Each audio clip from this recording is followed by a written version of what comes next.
Bismillahir-Rahmanir-Rahim. Then Al-Hafiz said, Babu Ihya'il Mawat, the chapter of giving life to the dead earth.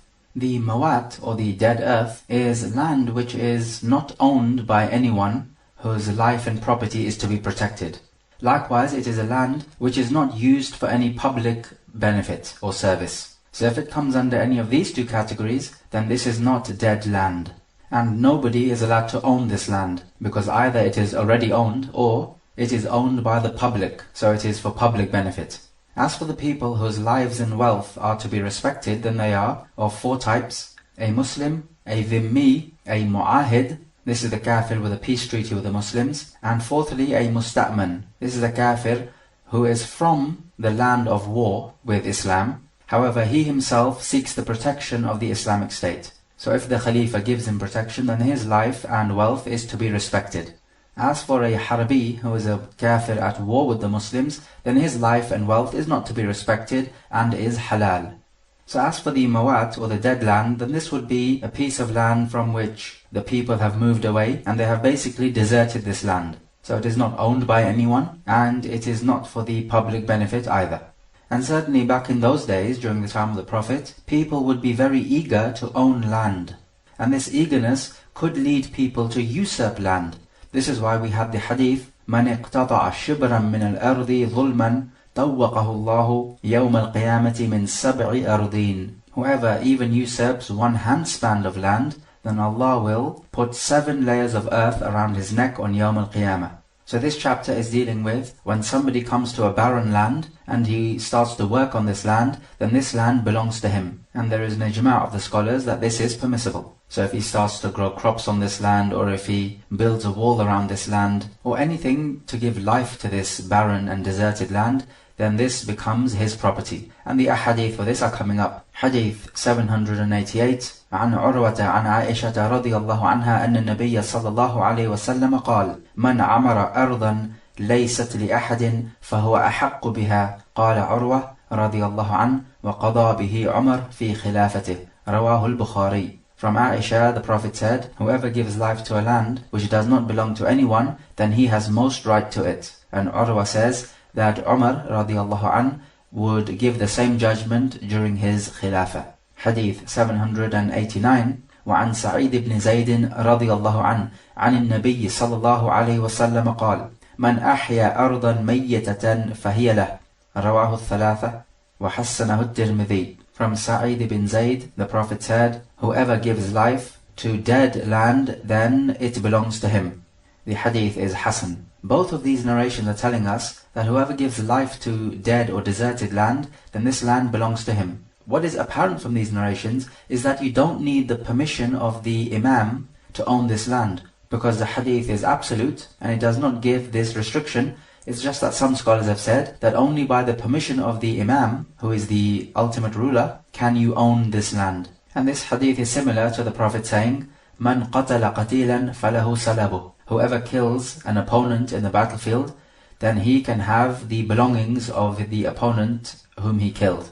Does this mean that automatically you can take the belongings, or do you have to seek the permission of the leader of the army? There is a difference of opinion. The question is the permission coming directly from the Prophet, or is it as though the Prophet is saying that the Imam can give this person permission to take the belongings, or in this case, to own the land? What is apparent from these ahadith is that the permission of the Imam is not needed. However, we can say in this day and age, it would be better to keep law and order that the permission of the Imam is given. Likewise, in a battlefield, if the leader of the army says, whoever kills an opponent, then he can have his belongings, it is fair for us to say that it is permissible for the leader to say, whoever kills an opponent, then all the belongings must be gathered together for the war booty, and then they will be divided out.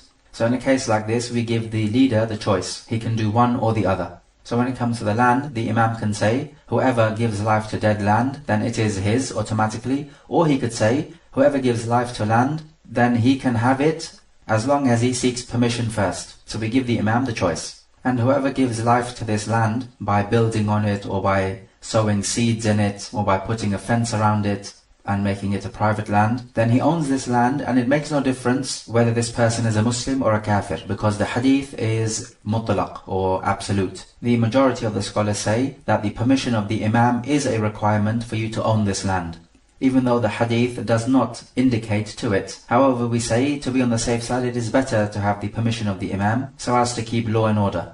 Is there a limit to how much land you can own if you give life to this land? The answer is no. So even if it is a very large land and you give life to it, meaning to say you build on it, or you sow seeds in it, or you plant in it, or you build a wall around it, or you let some water run on it so that the crops can grow, anything to give life to this land, however big or large the area of the land is, then it belongs to you. Because the hadith does not give an upper limit to the amount of land which you can own.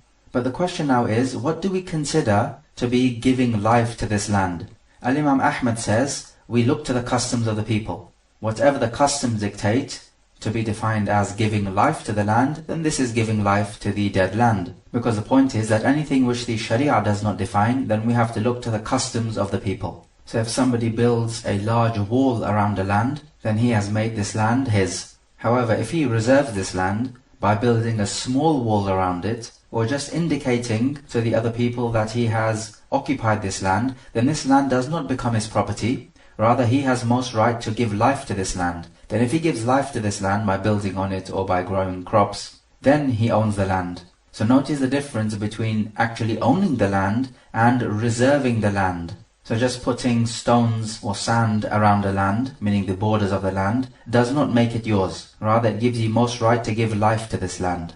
However, building a large wall around it does make it yours. Or for example, if somebody lets some water run on this land so that crops can grow, then he has given life to this land and he owns it. Or maybe if the land is flooded and no crops can grow because of this flood, and so this person comes along and he removes the flood so that the crops can now grow. So because of this, he owns the land. He has given life to the dead land. As for reserving the land, so that you have most right to giving life to the land, but not actually owning it, is when you build a small wall around it. It is small so that it does not prevent other people from entering this land. We say you have most right to give life to this land, but you do not officially own it. Or for example, if you surround this land with sand or stones, then this does not prevent other people from entering this land. It is clearly not sufficient as a preventative barrier. Therefore, you have most right to give life to this land, but you don't own it. Or for example, if you dig a trench around this land, then again we say you have most right to give life to this land, but you do not own it. So if within a specified time period you do not give life to this land, then we say other people should be given the opportunity to give life to this land. Or for example, if somebody digs a well in this land, but this well or this hole does not actually reach to the water, so here we say you have most right to give life to the land, but you don't own it. However, if you were to dig a well in this land, such that it reaches the water and water can be drawn out from it, then you do own this piece of land. And the particular hadith about the well is coming up. So we say when somebody reserves the land, then the imam gives him a certain time period within which to give life to the land. If he does not, then he has to exit this land and give a chance to somebody else. Hadith 790. وعن ابن عباس رضي الله عنهما أن الصعب بن جثامة الليثي رضي الله عنه أخبره أن النبي صلى الله عليه وسلم قال لا حمى إلا لله ولرسوله رواه البخاري. From As-Sa'ab ibn Jathama that the Prophet said, there is no private land except that it belongs to Allah and His Messenger. Al-Bukhari reported it. The hima, which this hadith talks about, is a land which the Imam of the Muslims makes as a private land for the use of the animals of the sadaqah. For example, if people give camels in zakah, then these camels need a place to graze, so the Imam allots a land for these animals. Or for example, you may have horses which are to be used for jihad. So these horses need some facilities to run and graze, so the Imam allots a land for these animals. So this is the hima, and nobody is allowed to own this land. So what is this hadith doing in this chapter? We say when an imam takes a piece of land for this benefit, meaning the general benefit of the Muslims, then this is like giving life to the dead earth. Because remember in the previous narrations, a man comes to a dead land and he builds something on it, or he builds a well, or builds a wall around it, so he owns this land now. And so when the Imam specifies this land for the general benefit of these animals, then this is also like giving life to the dead land. So we say the leader of the Muslims does have the right to allot a land for the animals of the zakah and the jihad, on the condition that this does not harm the other Muslims. So if he could find a land which is away from the city, where you would find bulk of the people, then this would be better to do. In the days of Jahiliyyah, the different tribes would just take this piece of land for their own tribe, so that their horses and camels could graze therein, and they would not allow anyone else. So the Sharia came and abolished this ruling, where the Prophet said that there is no hima or no private land except that it is for Allah and His Messenger. And this includes the Khalifa of the Muslims as well. And also the Prophet said that the people share equally in water and firewood and pasture. So nobody is allowed to specify some grazing land for his livestock alone. The hima of the Prophet, which he allotted, is called ad-naqir', and this is a specific land with specific boundaries, and it is about 75 kilometers away from Al-Madinah towards the west. And in Al-Imam Ahmad's Musnad, it is narrated that the Prophet allotted this land for the horses of the Muslims, and this would be for jihad purposes. And he appointed this land because once he descended to it and he found it to be a good land for horses to graze. Hadith 791, وعن ابن عباس رضي الله عنهما قال قال رسول الله صلى الله عليه وسلم لا ضرر ولا ضرار رواه أحمد وابن ماجه. From Ibn Abbas, the Prophet said, there must be no unintentional nor intentional harming. The hadith is Hasan. This hadith may well be just a short hadith, but it is actually considered as a qaida by the scholars. So it is a general maxim under which many issues fall. And when it comes to harm, this could be on the person's physical body, it could be on his wealth, it could be on his honor. So harm here is broad. Any type of harm is forbidden. Two words are used here, darar and dirar. They have the same root letters. Do we say that they both mean the same thing, and that the Prophet is merely emphasizing this matter? The answer is no. These two words are slightly different, even though they do have the same root letters, and they mean something different. As for darar, we say it means without intention, and dirar means with intention. So what this hadith is saying is that if you cause a harm on somebody, be it intentionally or unintentionally, then this harm must be removed. Not only that, but we say prevention is better than cure, so you must undertake all the necessary means to prevent any harm reaching anyone else, rather than trying to deal with it after somebody has been harmed. But what about the had punishments then? Are the had punishments not inflicting harm on the person? We say certainly they are inflicting harm, but in doing so you are removing a greater harm. So when we have a situation where you have to inflict some harm in order to remove a greater harm, then this is permissible. So if you were to flog somebody for drinking wine or committing zina, then certainly you are harming him. However, if you do this publicly, then the message goes far and wide that this type of behavior is unacceptable in an Islamic state, and this will lead to a greater harm being removed. And the greater harm, of course, being that people falling into this sin. What about if somebody comes and attacks you? Are you allowed to harm him? We say the asl is you have to defend yourself without harming him. However, if you are unable to defend yourself except with harming him, then in this case it becomes permissible, because here you are inflicting harm in order to remove a greater harm. What about this situation? If somebody comes and destroys a wealth of yours, some property which you own, are you allowed to destroy a similar property which he owns? The answer is no, because in this case you would be inflicting harm without any benefit. Yes, it's true, you are allowed to take action against that person, so maybe he would have to pay you back. But as for you destroying his property, this would not be allowed, because this is harm without removing a greater harm. Hence it comes under the prohibition of this hadith that there must be no harming. So the basic point we take from this hadith is that prevention is better than cure. We must do everything possible to prevent the harm from being sustained.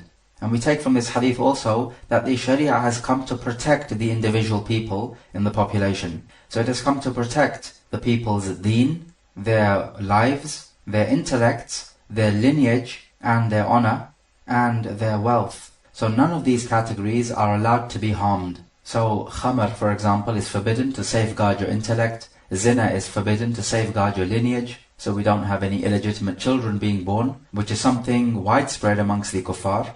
The death penalty for the apostate is legislated. This is so the people don't take the deen of al-Islam as fun and games. We also have retaliation legislated so that people don't harm other people. So if you kill another person intentionally, they are able to kill you back.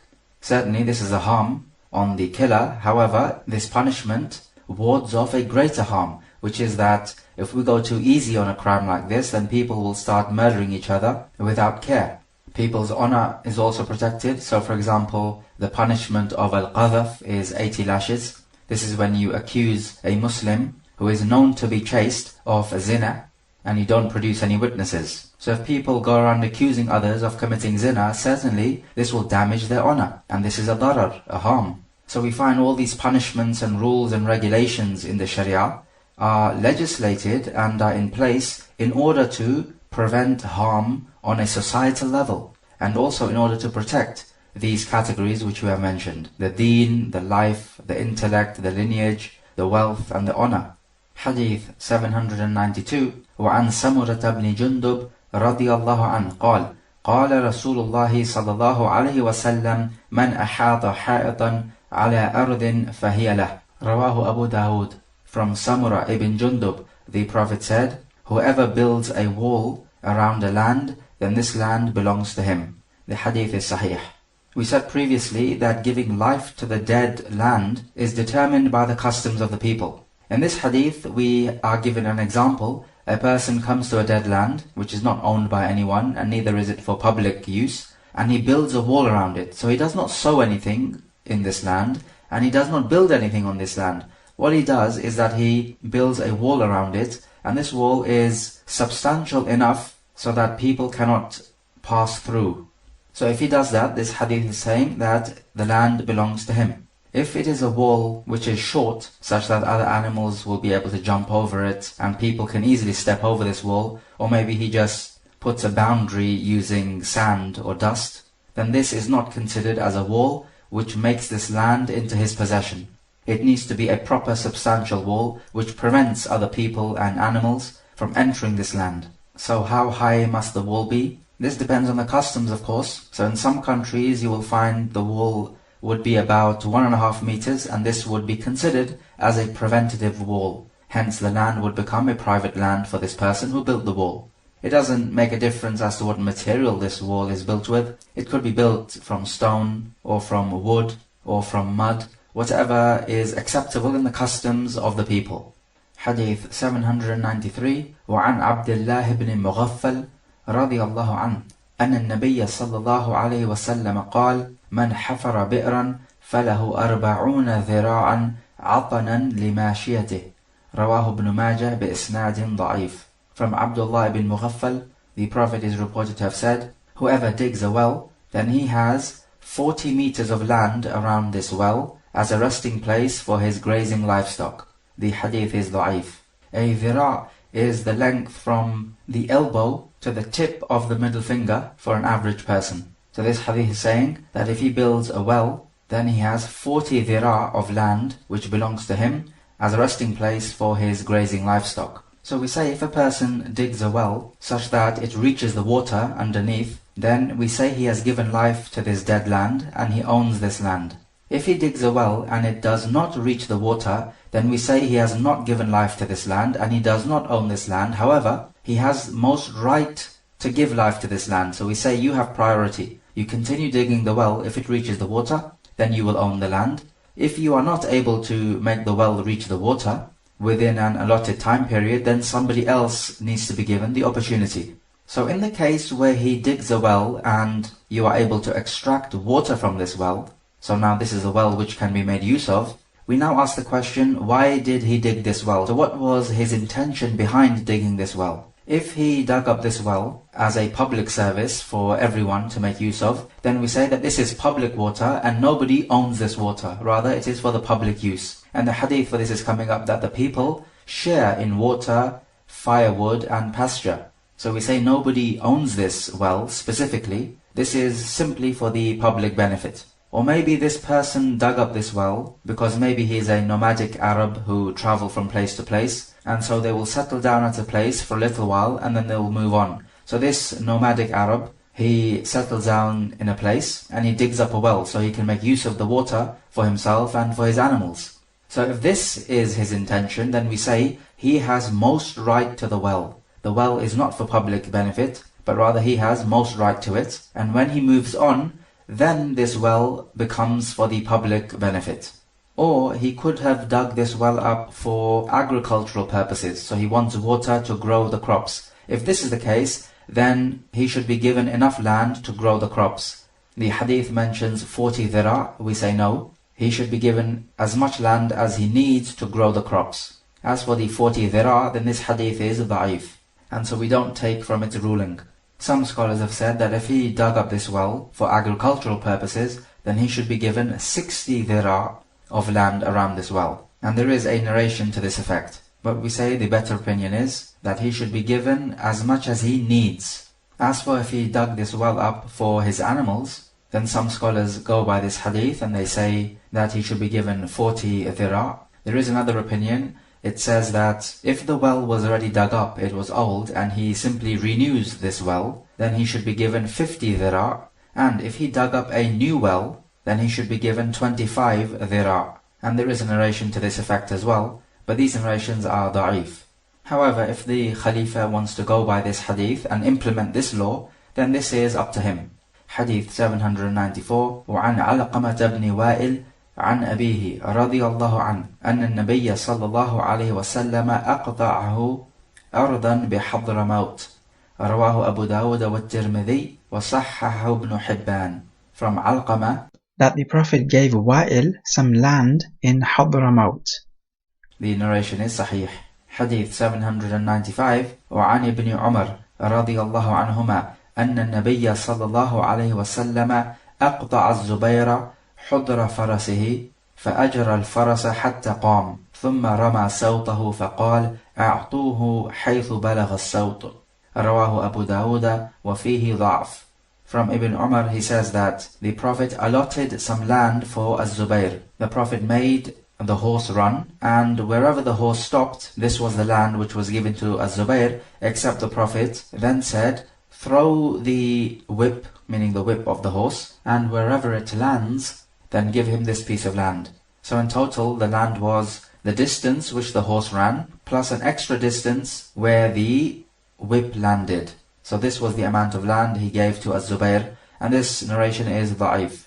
So these two narrations are talking about the leader allotting a piece of land for a specific person. This allotment could be in terms of giving him possession, so the leader gives this land so that the other person will own this land.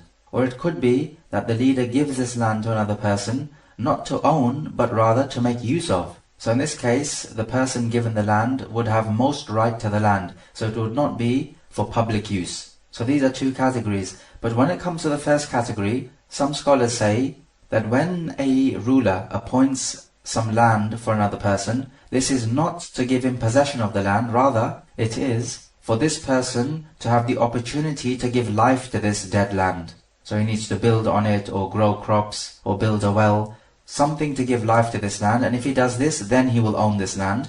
If he is unable to do this, then other people need to be given the opportunity to give life to this land. So based upon this opinion then, you cannot own a dead barren land unless you give life to it. And just because the Khalifa allots this land for you does not mean that you own it, because on this opinion, it means that you have most right to give life to this land, and then thereafter you can own it. But if within the specified time period you are unable to give life to the land, then other people need to be given the opportunity. And this seems to be the better opinion. So we take from these narrations that it is permissible for the Imam to give land to a specific person so that that person can give life to this land by building on it or by growing crops. If he's unable to do so, then he has to remove himself from this land, and other people need to be given this opportunity. And we also say it is not permissible for the Imam to allot a piece of land for a specific person if this will harm the general public, because it could be that the general public are in need of this specific land. As for the Prophet giving Wa'il ibn Hujr this land in Hadramaut, then this is appropriate because he was a Yemeni. And he had the ability to give life to this dead land. So therefore it is appropriate to allot him this land. As for the second narration, it appears that this is a large piece of land which has been allotted for Az-Zubayr because it is the distance which the horse ran, plus a further distance how much you can throw the whip. Of course then this distance would be unknown. We don't know how much the horse would run, and we don't know where the whip would land. And is it not true that the Prophet forbade transactions involving gharar, and also transactions which involve the throwing of a stone? And we took this hadith before. So we say yes, he did forbid this, but in this case, it is not a sales transaction, it is simply a gift. And when it comes to giving a gift, then it can be unknown because it is not a sales transaction. Because the difference is, you are not getting back anything in return. It is not an exchange of wealth, rather this is just a one-way street. You are giving a gift and not expecting anything in return. And this is not a case where one person would gain at the expense of the other, because this is what it would be in a trade transaction which is unknown. One person will gain at the expense of the other, and this is what gambling is all about. Why did the Prophet increase in the amount of land by throwing the whip? The reason is because he saw Az-Zubayr was eager to gain more land. So in order to satisfy his eagerness, the Prophet increased in the size of the land. And this shows us that being eager to gain that which is halal from the dunya is not something which is haram for the Muslim. Can we make an analogy using this narration about the running of a horse and say that the Imam in this day and age could allot a piece of land to somebody, not through the running of the horse, but rather through the driving of a car? So whatever distance the car is driven, then this is the amount of land which is given. We say no, because there's a clear difference between a car and a horse. A horse will tire out and will stop, whereas a car is not going to tire out. And you can drive hundreds and hundreds of miles in a car, and you cannot run that distance with a horse. Hadith 796. وعن رجل من الصحابة رضي الله عنه قال: غزوت مع النبي صلى الله عليه وسلم فسمعته يقول: الناس الشركاء في ثلاث، في الكلأ والماء والنار. رواه أحمد وأبو داود ورجاله ثقات. From a man from the Sahaba, he says, I went on a battle expedition with the Prophet and I heard him say that the people share in three things: in pasture, water and fire. The hadith is sahih. Who is the Sahabi narrating from the Prophet? We don't know. But just because we don't know what his name is, does not mean that this hadith is da'if, because as long as we know that this person is a Sahabi, then all of the Sahaba are trustworthy. And so this would not damage the authenticity of the hadith.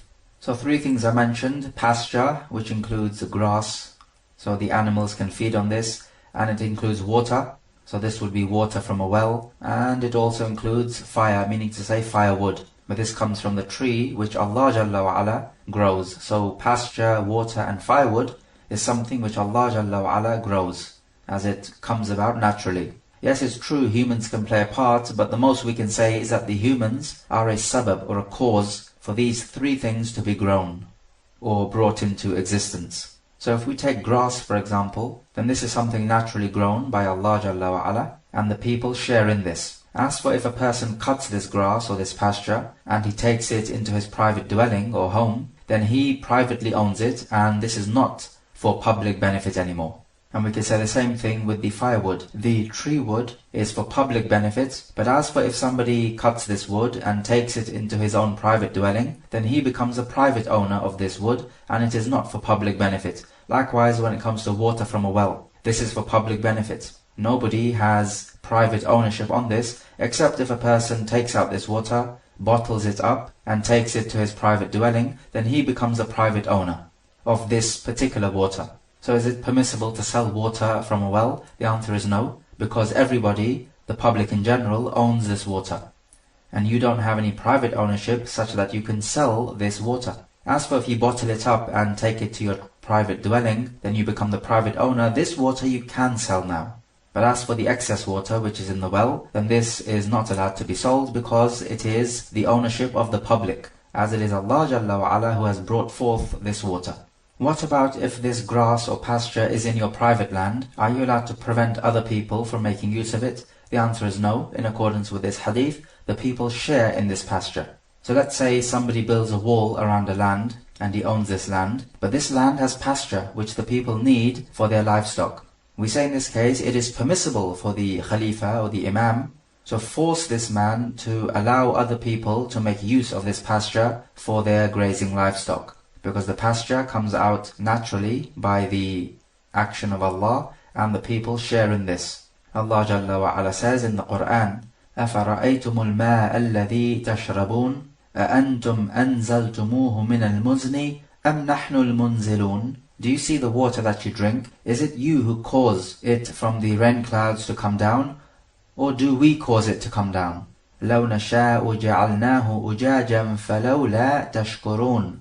If we wanted, we could have made it salty and undrinkable, so why do you not give thanks? Then he goes on to say, أَفَرَأَيْتُمُ النَّارَ الَّتِي تُورُونَ أَأَنْتُمْ أَنْشَأْتُمْ شَجَرَتَهَا أَمْ نَحْنُ الْمُنْشِئُونَ. Tell me about the fire which you kindle. Is it you who made the tree to grow, or do we make the tree grow?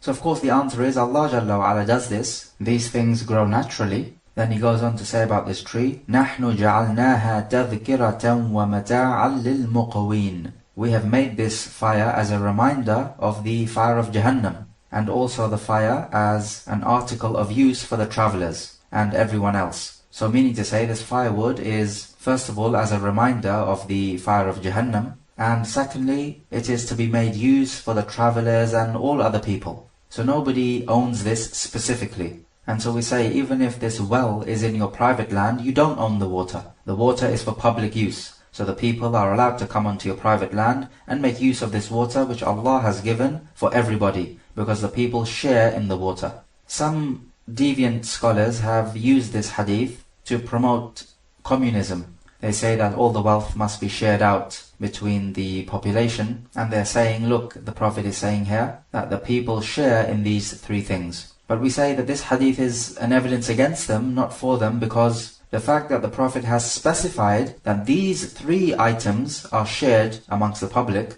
proves to us that anything other than these three items is not shared amongst the public. So your wealth which you earn is your wealth. It is not to be shared amongst the public. Further evidence that this pasture is for general use. In Surah Taha, Allah Jalla wa Ala says, وَأَنزَلَ مِنَ السَّمَاءِ مَاءً فَأَخْرَجْنَا بِهِ أَزْوَاجًا مِّن نَبَاتٍ شَتَّى كُلُوا وَارْعَوْا أَنْعَامَكُمْ إِنَّ فِي ذَلِكَ لَآيَاتٍ لِأُولِي النُّهَى.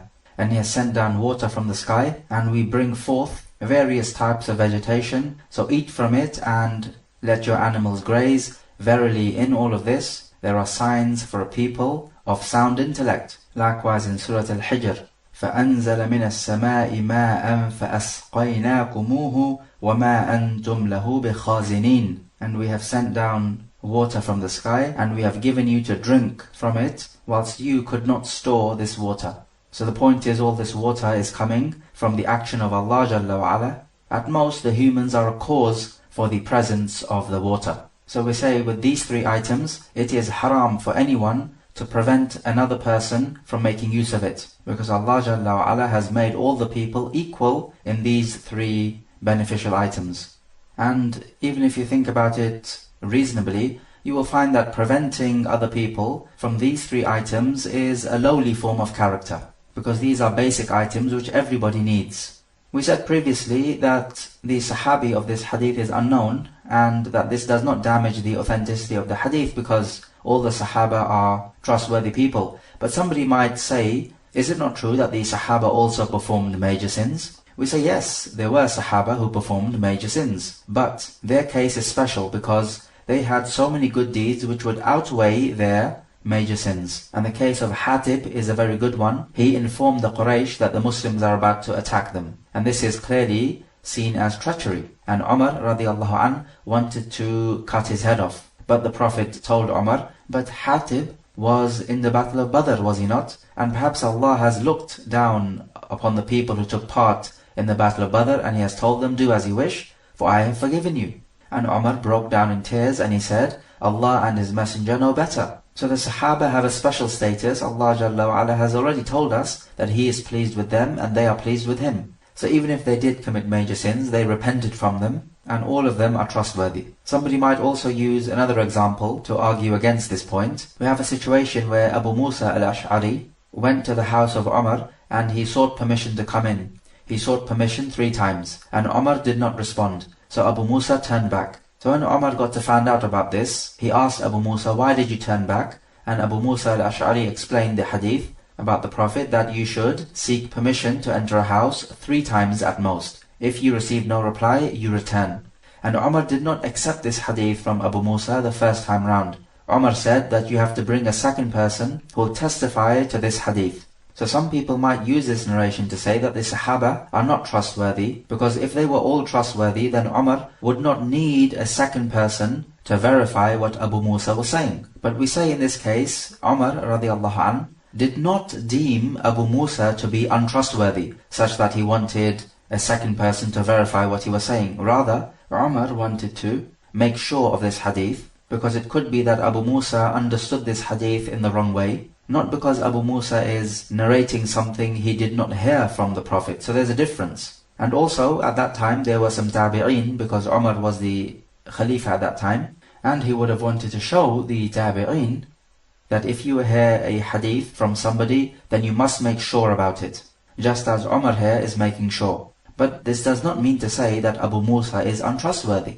So in conclusion, we say that all the Sahaba are trustworthy people, and if we know that a Sahabi is missing from the chain of narration, then this does not damage the authenticity of the hadith. What damages the authenticity is if a person is missing from the chain of narration and we don't know if this person is trustworthy or not. So if this is the situation, then we would deem the hadith to be da'if. Let's take some review questions. So question number 1. Explain what we mean by dead land. Question number 2. What do we mean by giving life to this dead land? And how is it determined? Question number 3. What if a person digs a well, but it does not reach the water? Does he own the well, or what is the ruling? Question number 4. Some people use the hadith about the people being partners in firewood, pasture and water to conclude that communism is allowed. So what is the response to this claim?